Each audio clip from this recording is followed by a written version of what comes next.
Tēnā koutou katoa, ngā mihi nui, tēnā koutou katoa. Ko Nina Hood aho. My name's Nina Hood and I'm the founder of the Education Hub, and it's my pleasure to welcome you tonight to this webinar. It's a very exciting one tonight because we're going to have Dr. Vicky Hargraves, who's normally the one asking the questions, actually being our guest, which is terrifically exciting. Before we start, just a couple of housekeeping matters. The webinar will run for around about 50 to 55 minutes, and we are recording it, and that recording will be up on our website in the next couple of days. And we also are inviting questions this evening. So we ask, when I let you know it's a good time to start typing in questions, we ask that you use the chat function, which is the little speech bubble at the bottom of your screens, to type in any questions that you might have for Vicky. It's now my absolute pleasure to welcome Dr. Vicky Hargraves as our guest tonight. I'm sure she needs no introduction to most of you, but a little bit of background on Vicky. So Vicky has a background as an early childhood teacher and an early childhood leader, and also as an academic and researcher in the area of Education Hub. And she now, of course, heads up all the early childhood work for the Education Hub. She's written a lot of our knowledge translation pieces. She, of course, hosts our webinar series for early childhood teachers, and she's also developed 4 courses so far for the Education Hub. So she really is an absolute star. And so, Vicky, welcome. I'm a little bit daunted by the prospect of interviewing you, but also incredibly excited as well. So thank you so much for agreeing to this. Thank you, Nina. Kia ora koutou. Yeah, thank you for coming along to hear me talk a little bit more than I usually do. Brilliant. Well, let's kick into it, Vicky, because I know you've got lots to share and can't wait to hear from you. So you have a background as both a teacher and a leader, as well, and also a researcher in the early childhood space. Having worn multiple hats, what do you think it is that research can offer early childhood teachers and leaders? Thanks, Nina. I think there's heaps there, and that's the beauty of the Education Hub, trying to make things more available to teachers and make it easier for us to access the research. I think, firstly, of course, coming on to our website and looking for practical guidance. Maybe you have a problem of practice, something's not going well, and you just want to read a bit more about that area and upskill maybe a little bit. And I think that, you know, in early childhood, we have to be experts in multiple areas. So there's probably always an area that you need to know a little bit more about. I know that the pedagogical content knowledge behind each subject that we're teaching, if you like, in early childhood, I call them subjects. You know, that if teachers have really sound pedagogical content knowledge about the area that they're teaching children are interested in, and this might be a science topic or a maths topic or something, you know, we can't be experts in multiple areas, I guess, but knowing a little bit more about how children's learning progresses in each of the different areas really enables us to be much better teachers. And that's really been found, that teachers who have really good literacy, pedagogical content knowledge and literacy are really able to support children. And that's because of the way we teach in early childhood. We need to be able to grab those kind of teachable moments. We need to be able to work alongside children with what they're doing, see the literacy or the content learning area that we're wanting to work on, see the opportunities there, and scaffold children through learning a bit about different content areas. And we need knowledge to do that. So I hope that looking on at research can really help teachers to understand how children learn in a particular area, and therefore just empower them with really intentional teaching when they're in that next episode where children are exploring that. I also hope that research can be inspiring. We are a passionate bunch, us early childhood teachers, and I think that we always enjoy going to other centres or talking to other teachers and hearing what they're doing. So I think that's really powerful as well, just, you know, sparking that enthusiasm in us and that passion again. And so I hope that there's lots of things that research can bring teachers in regard to that. So yeah, overall it's about improving our teaching, finding the areas that we can improve on, coming up with ideas that inspire us and that we're excited to go to work the next day and try out with children.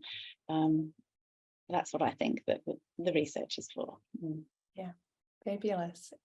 And you've done a lot of knowledge translation work for the Education Hub. So you've actually done the research to inform and written a lot of our resources, some of the school ones, and then a lot of the early childhood ones. What is it that you're hoping that teachers will do, think about, action when they engage with these resources? So, and are there sort of best ways that teachers can engage with these resources that have been created? I think the first thing is to see them as a provocation for your thinking, rather than see them as a gospel.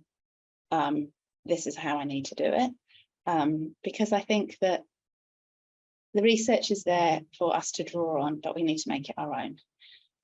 The research hasn't been done in your context, you know, it's nothing's been proven about your children and your centre and your community of teachers. So really anything in that research is a theory to be tested. And so I think the first thing that teachers need to do is just be really aware of that as this a set of ideas, and then really unpacking it in relation to their own pedagogy in their own place. So thinking about whether the ideas and the research actually sit well with you, whether they fit your philosophy, and in what ways do they fit with your philosophy. Really being careful about that, and your centre philosophy. You know, we really need to be working in teams. We can't go charging in with a massive change of practice to our teams the next day. It really needs to be something that's going to be able to slide into your teaching quite easily because it fits. So you might be thinking, what do I feel like? Do I feel uncomfortable about this in any way? What is it throwing up for me? And what resonates for my family and community? What makes me think that this would work for our place? And what makes me think it wouldn't? So that's my first thing to say, is that I really think that it's important not to take it as gospel truth about the way to teach. The second thing is, and related to that, is that it really invites teachers to engage in some inquiry. So you've read some ideas. Now you need to really unpack what's happening in your centre and in your place and in your own teaching, in your own teaching practice, and see. And so we're not indiscriminately copying this idea from the research, but we're really seeing how it's going to fit. And then once we do try it out, you know, seeing what difference it makes. And we can only see what difference it makes if we've got an idea of what was happening beforehand. So I really hope that the resources do inspire people, but I also hope that people then take time for a breath. I think a mantra for early childhood is always slow down, and that's so true about us as teachers too. So yeah, slow down, have a think about whether it's going to work and in what ways, and how it meshes with what your overall aims are for children. And then when you have a try, make sure you've got that sort of baseline of, you know, what's going on before you try things out. And then have a look, did those things change at all? Yeah. And there's all sorts of ways to be evaluating our own practice, and some of those are really exciting too. So we've written a bit about those on the website. But I think, you know, things like getting other teachers involved and getting them, you know, doing some peer observations of each other's teaching, these are all really exciting, invigorating ways to just professionally develop ourselves, but also just to, you know, raise that motivation to be the best we can be for children. And I love what you're saying, Vicky, about, you know, not just reading an article and letting that stand, but actually thinking about it, reflecting on it, and trying to relate it to your own context, not just having it as a sort of standalone, that's my professional learning, I'll read something, but actually trying to integrate it into something bigger. I think that's a really important idea. Can I probe a couple of things that you said just now? So I love your idea about, you know, saying that no piece of research, nothing that we put on our website is absolute. And this is something that as an organisation we've believed in from day one. We've always said that we take a pluralistic approach to education and to teaching, and that there's not one right way to do it. And you talk about teachers needing to think about whether what they're reading fits with their personal philosophy, whether it fits with their centre philosophy. And I absolutely agree with that and understand that. But sometimes do we need to be a little bit wary about that as well? Because sometimes we might read something and it doesn't necessarily align with our beliefs. It may not align with our practice, but that doesn't mean we shouldn't also take something from it and also take it on board, and that we've also got to confront our own biases about how we want to be teaching or think we should be teaching, to also be open to new ideas. How can teachers sort of balance that? I think you're right, and we should always see sort of all challenges and difficulties as opportunities to learn something. So yeah, if that sort of, there was a sense that there was this misalignment, that would be really interesting to explore and reflect upon, and be able to articulate exactly what it is about a particular teaching strategy that you don't like, or something that you don't like, and then you can, like you say, Nina, make sure that isn't a bias, that it isn't just simply that when you were a child and you were learning something in school, you particularly, something really frightened you or annoyed you about the way that it was taught. And that's, if we can really dig quite deep into that, we might see that it's something in ourselves that's holding us back from trying this new strategy. So I'm really glad you mentioned that, because that is important. And I really hope that the research can offer provocations. So when I say it's a provocation, it's to do exactly that. It's to get us thinking, to get us unpacking. You may come up with your own, it might be slightly modified approach, or it might be an entirely new approach. But the aim is that by reading research, teachers are sparking that thought process for themselves and checking for themselves, whether this research has something to offer by testing it out in practice. If you're not quite sure, why not give it a go and see what the impact is for your, depending on how huge this innovation is, and ensuring that it's not too disruptive to introduce something and then maybe pull it away, but start very, very small. Introduce something that maybe does feel a bit uncomfortable, but you don't really have much of an understanding about why that is. I would just start small. I would definitely see it as something to learn, so something to inquire about and something to actually focus in on, rather than something to sort of ditch immediately. Yeah, that's a really good point. Thank you for mentioning that. No, I mean, in part I mention it because I did that exactly the same thing that happened to me last year, and I was encountering these ideas, and they honestly sent me for a loop, because they completely were counter to a lot of the things I was ordinarily reading and engaging with and thinking about. But actually what I found when I dug a bit deeper was that there were things in there that really resonated with me. I mean, I'm still on trying to grapple with exactly how I bring together two sort of competing ideas and what that actually means. But it's a fascinating journey to go on, to really try to confront your own perceptions and how you traditionally think and the topics that you engage in.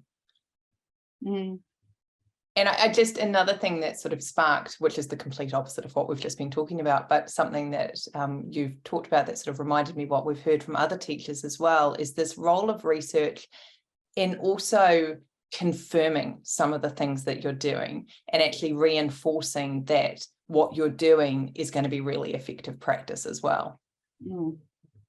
Yeah, that's very true, because sometimes we can maybe be challenged by people around us about what we're doing. So one reason for looking at research might be that you're seeking some sort of justification and rationale maybe for an approach. But again, I would, guess that really inquiring into it deeply would really convince any doubters, any skeptics, because you would have that real strong evidence. Yeah. And I'm completely deviating from our pre-arranged questions. Apologies, Vicky. But it's just, you're saying things and it sparks things for me. So, I mean, we've got literally hundreds of resources on early childhood topics available on our website. And I guess sometimes you have teachers who go on and they think, yes, this is the area that I'm really interested in. This is what I want to explore. But if someone's sort of interested in starting to dabble with research, but it's maybe not quite sure which area to start looking at, how do they pick where to go first?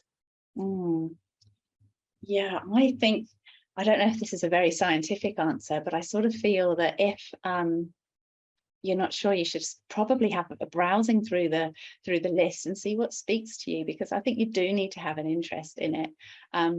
But I also think there are some really important areas that probably are the foundation of many of the other topics. And so if people wanted to start really with some foundational practice that's really been proven to make a huge difference for children, and perhaps if you have limited time as well, you know, these there's some parts of early childhood research going on that are just so strong, the evidence is just so compelling, and the impact for children is quite significant. And I'm thinking around relational pedagogies, for example, and how we've learned through neuroscience about how brains grow and develop, and how important relationships are for children at this age, and that learning doesn't really take place outside of relationships. So if we don't have quality relationships, we don't have quality learning.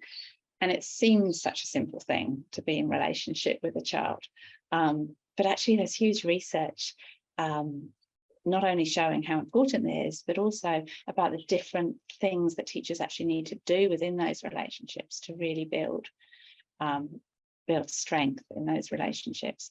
So I was always inspired by infant and toddler pedagogy when I'm thinking about relationships. There's some real detailed research there. And so that would be a place to start. You don't need to work with infants and toddlers, but you need to go back and think really deeply about what it means to be in relationship. When you're really truly connecting with someone, where is your mind? Where are your eyes? What are you doing? What are you physically doing when you're in relationship with someone? And it seems it's otherwise, you know, if we bandy it about too much, we're not really deepening relationships with children. So yeah, look to the infant toddler research. But apply it across the lifespan, I would reckon.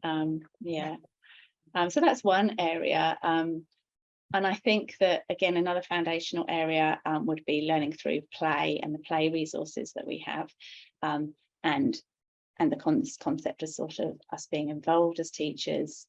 Intentional teaching is also highly related to this, but the research around children's play and teachers' involvement in teachers' play is staggering. So again, if teachers really want to make a difference, it's about thinking about their relationship to children's play. And in a nutshell, what the research says is that it's not about us respecting play to an extent that we step right back and we don't want to interrupt, we don't want to stop the play if we start talking with the child. We need to look at that again, and we need to see that those interruptions actually might be interpreted as an adult showing interest in you. That idea of connection, that, you know, quality relationships don't happen when one person stands back and watches someone else doing something. So I guess we're coming back to those relationships again, but play is not only a place to build relationships, it's also where children just learn so much more when they have adult engagement, and peer engagement too is important there. Yeah, so those would be two things to really take away. And I'm always passionate to push this idea of cultural responsiveness too. I think that there's a wealth of resources there, but again, it's about the mindset of really understanding yourself as a cultural person, understanding your beliefs, and developing an openness to different beliefs. So again, that will help you with engaging with the research, but also engaging with people and deepening those relationships. Yeah, those are some really key. I could talk for a lot longer, but those are some real key. We might delve into those in a little bit as well, Vicky. And just building on, we've had a question in, and I do encourage people to start typing in questions that you might have for Vicky. But we have a question about if you can recommend some particular readings on building of relationships, and you might want to think about particular resources on the Education Hub, but also whether there are any researchers out there that you can particularly recommend as well, or in fact any webinars that you've hosted that you think really did a great job of exploring that idea of relational practice. Well, I really recommend the infant toddler pedagogues here. So we do have a section, I think we have a piece called Pedagogy for Infants and Toddlers, and then sort of key speakers that we could draw on here, teachers could draw on here, would be Carmen Daly, Jean Rockel, also Karen Asplin down in Massey University also. We've done webinars with those people, and just I think that would really probably help you to begin to soak up this quality of presence that we need when we're with infants and toddlers, because these people speak with, you know, they enact what they talk about too. There are lots of resources available from RAI too as an organisation. Just remembering as well with that though that again is a pedagogy created for a particular context, which is actually quite different to the context in which we're operating now. And there are many ideas around infant toddler pedagogy, including some diverse cultural ideas that we can draw on in Aotearoa, New Zealand. So it's important to be aware of that. But one strength of that research is really the quality of relationships. I also really like the work around serve and return in terms of it's a very simple how-to guide, how to build a relationship with someone, and it seems almost a bit ridiculous in some ways that we, you know, it's so obvious that this is what we do when we're really building strong relationships, but actually to spell it out is so useful. So you can just Google serve and return. There are many great websites showing videos and things. Harvard University, anything by Harvard University, and the Centre of the Developing Child is really awesome. There's lots of research on relationships there too. So maybe we can make a list of these, Nina, and put them up so people don't have to remember. But yeah, no, thanks for the question. And Vicky, hearing you talk, it reminds me of something we were talking about earlier today. And that's, so you talk about, you know, going back to the infant and toddler research on relational practice and the fact that it's applicable across a wide range of age groups. But can you probe that sort of idea a little bit more and sort of extrapolate out? Because something you were talking about today is there's sometimes we're reluctant to engage, you know, if we're an infant and toddler teacher, we might not be, you know, we may be reluctant to engage with research and topics that are related to slightly older children and vice versa. And what's your thinking on that and sort of the applicability of research across different age groups? I'd like to see infant and toddler principles across the board. They should definitely be there. And I think that it's about opening our minds again, as you were talking before, about being open to a radically different viewpoint. And this is just so integral to what we need to do in early childhood, because we are going to meet diverse people, diverse families, and we're always going to be confronted with different ways of child rearing, different ways of teaching. And so, yes, looking to what our 4- and 5-year-olds are doing, if we're an infant and toddler teacher, is just another example of that. And using you know, these ideas developed for another age group as a stimulus for your own thinking about what would work for your age group. Because even deciding that it wouldn't work for your age group is creating a sort of a judgment around your age group and your teaching, and it's something that you can there's something that you're picking up from even looking at a practice that you don't think that would work. But if we look deeply at practices, it's looking at the underlying principles of why a teacher might be teaching in a certain way with a certain age group, and those can usually be extrapolated to a different age group. And it's a really interesting question to ask yourself, how would this look for infants and toddlers? So we had a really interesting webinar last week on working theories. How does that look for infants and toddlers? Everything, I would argue that everything that was said for these 3- and 4-year-old children was highly relevant to teaching infants and toddlers. But you might have to do the thinking work yourself there. But again, powerful learning. Yeah. Fantastic. And just a reminder to people to please put in your questions to Vicky, and, you know, think broadly about what you want to ask her, because Vicky is honestly just a font of knowledge on all things early childhood and beyond. And yeah, she will definitely do her best to answer questions, and just yeah, she has absolutely amazing knowledge. So you should really take advantage of that and tap into that. But Vicky, I want to sort of talk to you a little bit, because you've hosted, I don't even know how many webinars now for the Education Hub, but a lot. I was trying to think the other day when we actually started our webinars, and I genuinely couldn't remember, but it was probably 2019, but that could be wrong as well. But you've hosted people from around New Zealand and around the world. And I just wonder, you know, are there some key insights from those webinars that have particularly resonated for you? There's certainly some webinars that have really resonated.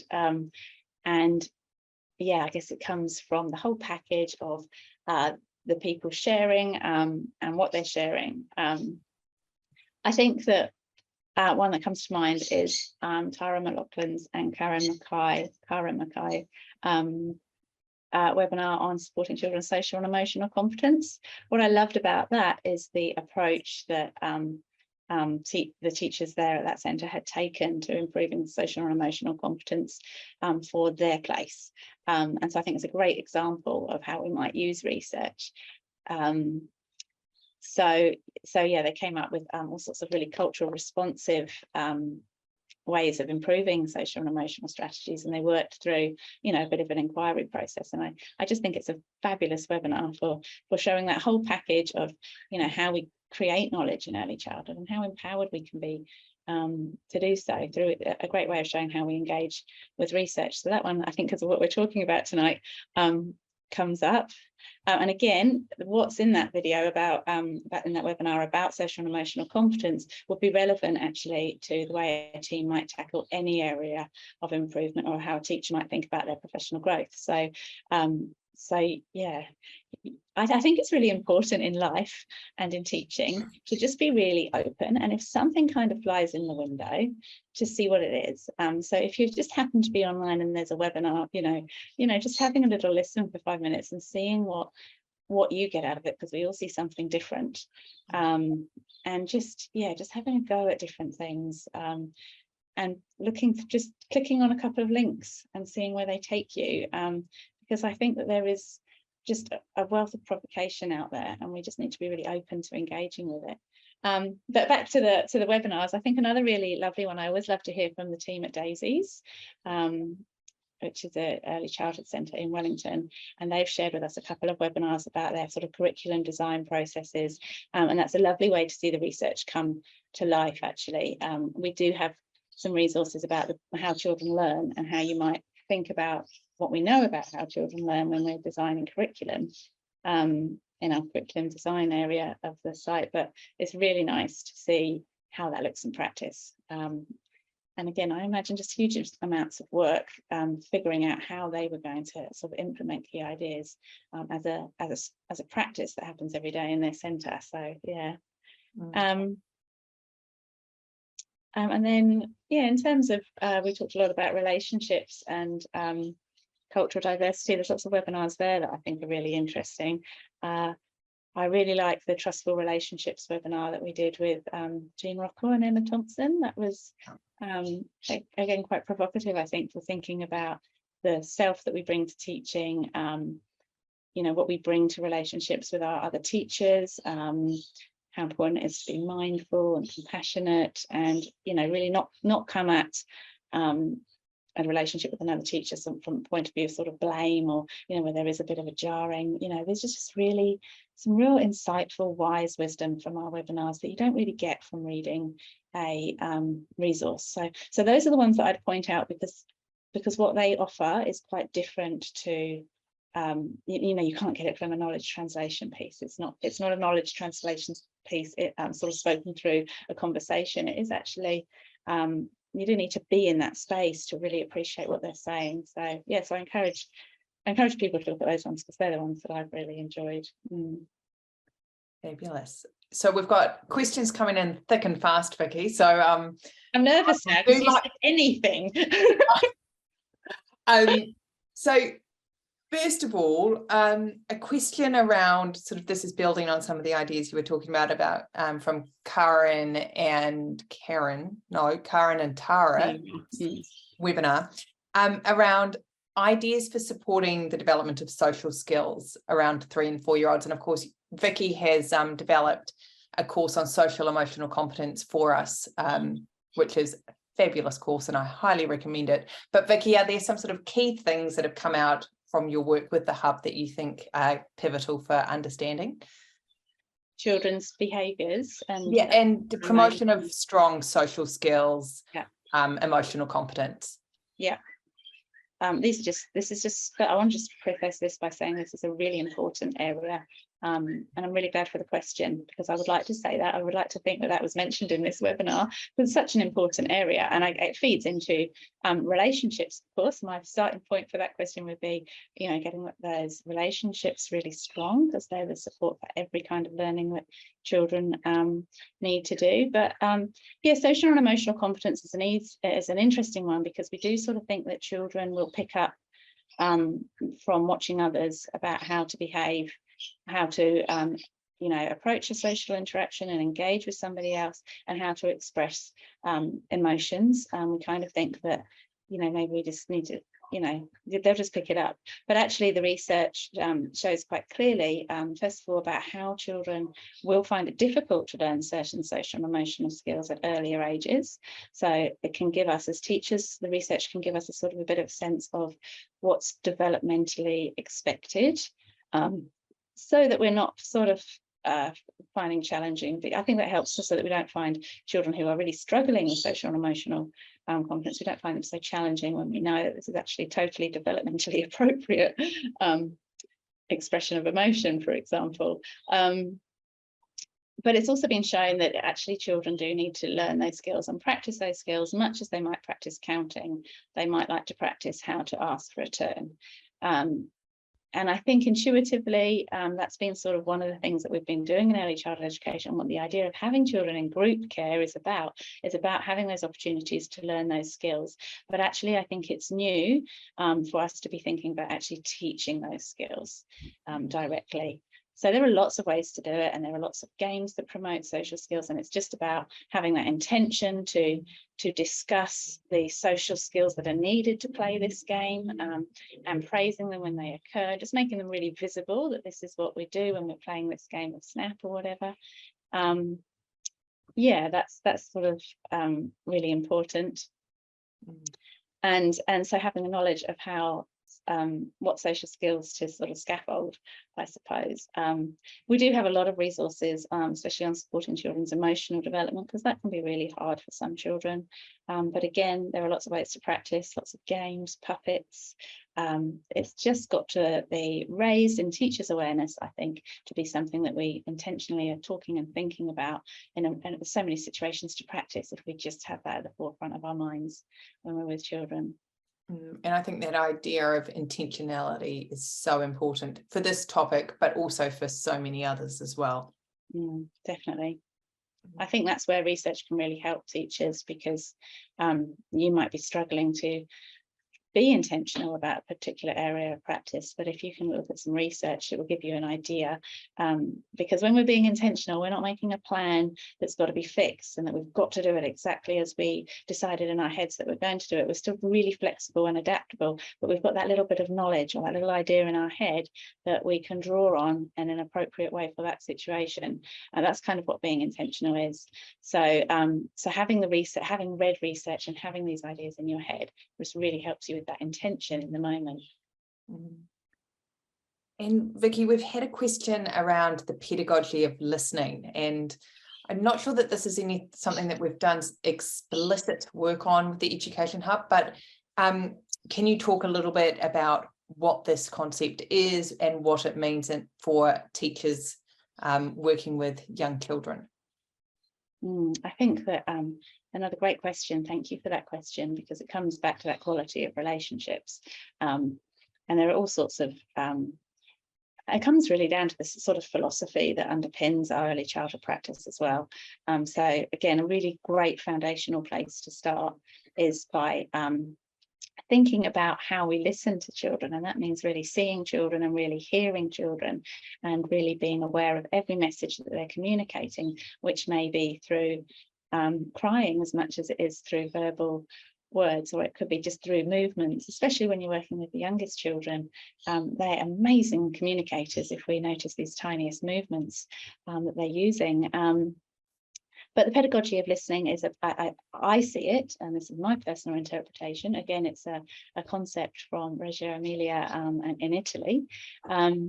But it is about really coming to understand and coming to know a child and really being present when you're with a child, so that idea of really all you're there to do is to listen, to interpret what's going on for a child. It's not listening just the ear, it's listening in always. Your brain is also listening, trying to make connections with what you think might be going on for the child.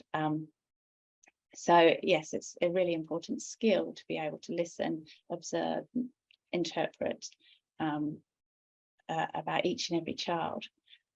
That's what I would see the pedagogy of listening about. And I guess it's still looking back at those relational pedagogies, because this is what makes us builds really strong relationships. If we feel heard, feel seen and listened to, then we like those people that see us and listen to us. Yeah. Absolutely. And Vicky, this next question comes building on what you were talking about, the importance of the research around culturally responsive practice, and quite a practical question of when you might have children from diverse backgrounds within your centre who have a myriad of different home languages. How can we be responsive to that degree of diversity, that degree of linguistic diversity? Are there particular ways that teachers can work with that? I think that, I hope this answers the question, but I think for me, cultural responsiveness isn't about finding a way to sort of meet, to include many cultures in an early childhood centre, although that's great.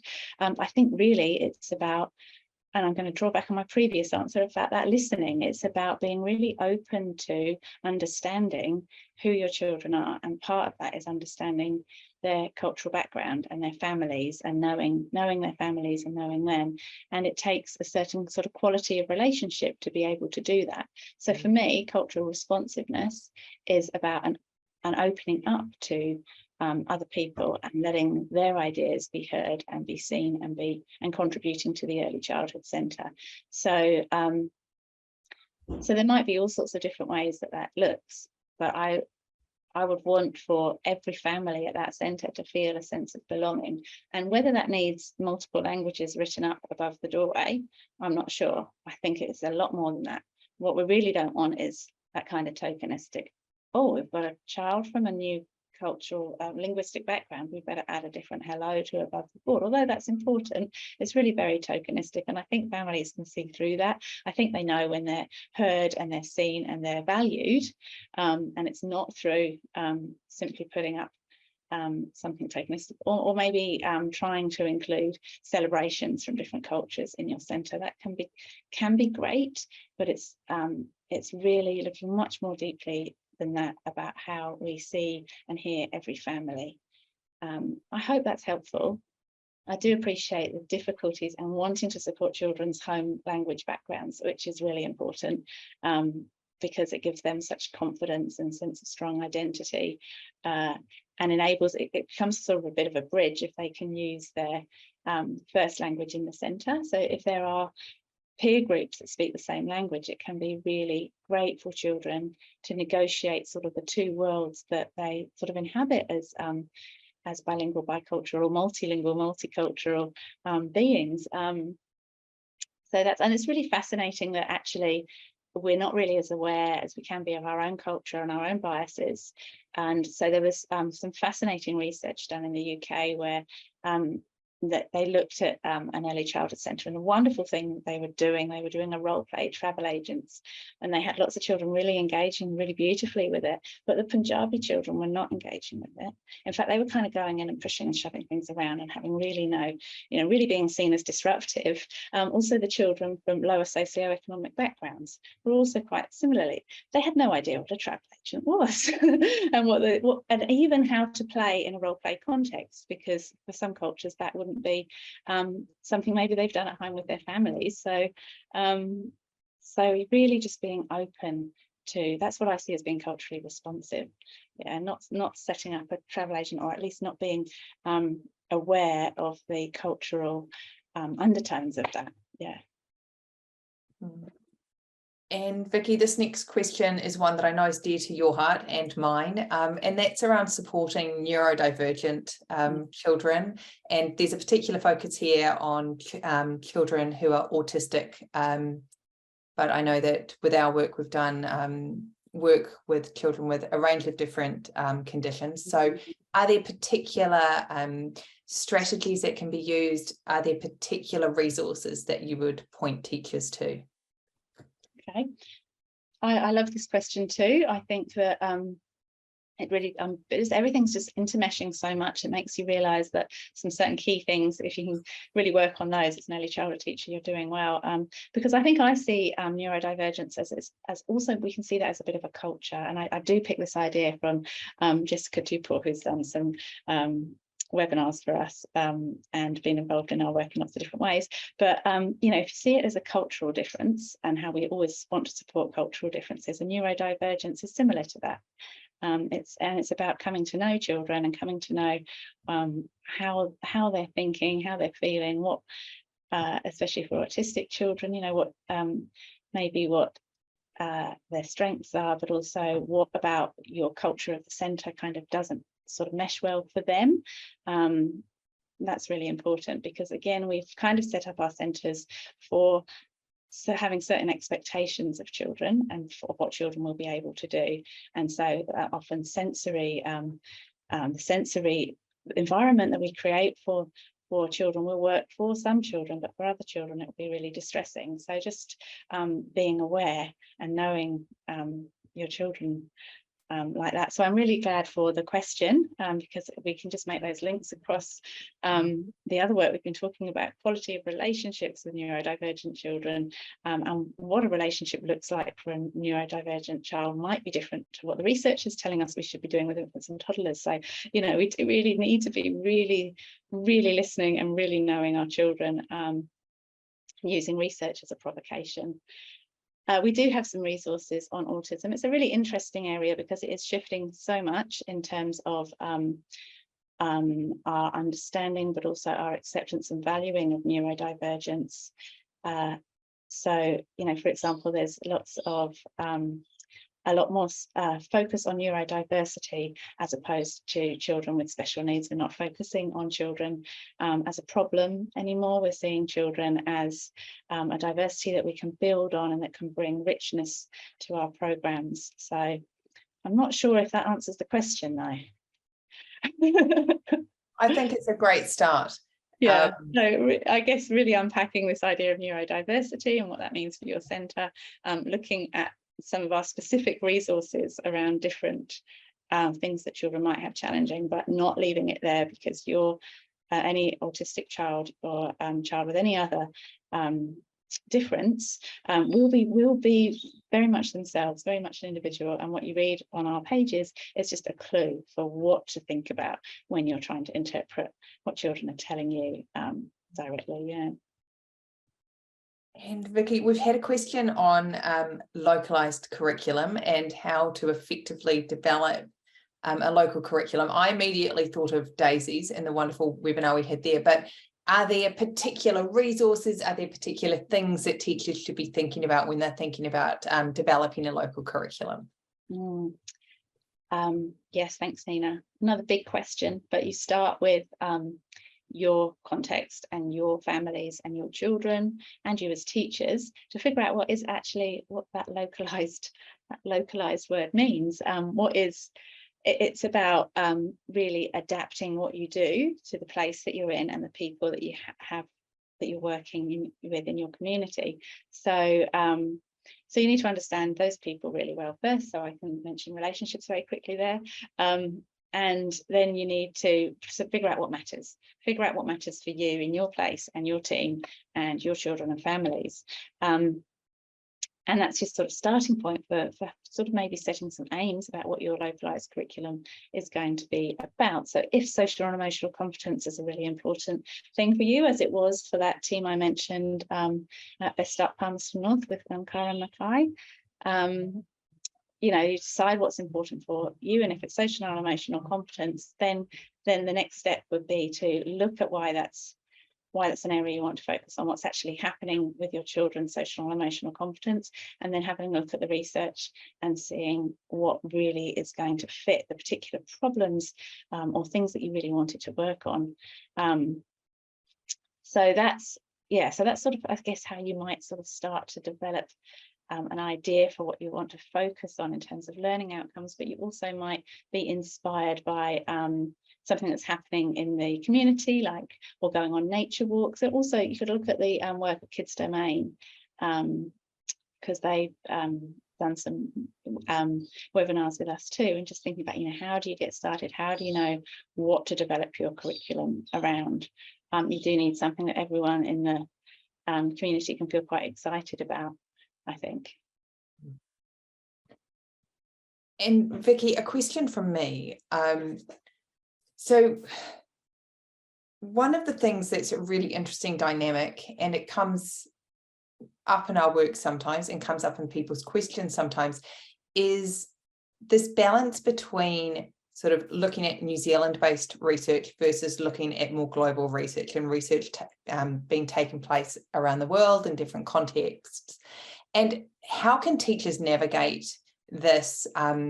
Is there as much to gain from looking at the global literature as the New Zealand literature, or whichever other country they might be in? And are there enough commonalities between these contexts to be able to be engaging with research and literature from a broad range of countries? Well, thanks, Nina. I think it goes back to what we said before, though, that even if it's in a very different context, it doesn't mean there isn't something for us to learn from it. And I'm not sure I can think of a different context than orphanages in Hungary, where our RAI approach has come from, and yet been so influential across the world, because some of the deep ideas there are very, very powerful.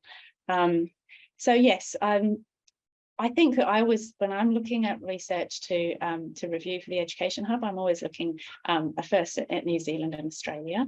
I think they are similar contexts. But yeah, really passionate about New Zealand research, because I think that we have a very unique position here, a very powerful, a great position to be standing on, a platform to be standing on, a 2YY to be stood on, because we have our bilingual, our bicultural place. So we have both cultures to draw on. And I think, like, the concept of mana, for example, as a curriculum principle, ensuring everyone's mana is always enhanced, is an amazing thing. And I don't know that anywhere else in the world can draw on ideas as rich as that. So it's great if we can get New Zealand research, but not always possible. There's a lot of research being done in the US, and that's a very different context.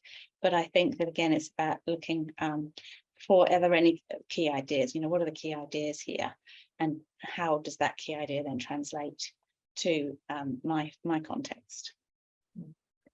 And Vicky, we are very fast coming to the end of our time. I feel like we should do a Q&A with you every year. I'm loving this. I think it's so great. You've just got so much information and knowledge at your fingertips across such a diverse. Can I say that's only because I've read every guide on the education? I know, but I mean, it puts you in such a unique position, because so often, researchers just get stuck into their own little area and that's all they read about. And you've got this expansive knowledge. It's absolutely amazing.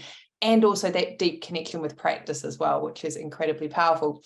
But I just wonder if we could end tonight's webinar with you sort of providing teachers with sort of your top ideas, your key things that you'd like them to think about when they're engaging with the Education Hub, when they're engaging with research and thinking about that and what it means for their own contexts of practice. Thanks, Nina. First of all, I want to applaud anyone who wants to learn more about an area of their teaching practice and improve it for children in their care. I mean, that's just a great starting point. And everyone using our site is there already, they're already really interested. I think that key points are that idea that everything you read is a provocation for your own thinking and your own doing, and there is no sort of shortcut. You really do need to do this hard work of thinking for yourself. I can't parcel you something that's going to work for your place and your people, but yeah, that would be one key point. The other key point would be just that openness to ideas, and trying to saturate yourself with a lot of different ideas by reading, going on to read about one topic and then maybe letting yourself be exploring a bit more of the content too, to see how things might provoke just different ideas for you. So just making sure that you keep yourself really intellectually sort of alert through the research, and thinking with the research. Amazing. Vicky, thank you so much. It's been just a joy to have you talk to us and share your knowledge and your passion tonight. And I mean, I'm not going to lie, it's going to be great to hand over the hosting of the early childhood webinars back to you for next month. But it's just, honestly, it's just been wonderful. And I think it's really clear to everyone just how knowledgeable and passionate you are about this work, and how important it is for people to be engaging with ideas outside of just their context of practice and outside of what they just know. So thank you for being here. It's been a delight to host you, and also to let people know that we will pull together some resources based on some of the ideas that have been touched on tonight and share them with you as well, so that you get an opportunity to be able to dig a bit deeper if this has sort of sparked ideas for you as well. But Vicky, thank you. Absolute privilege to be able to talk with you this evening. Thank you, Nina. Por Marie. Good night, everyone.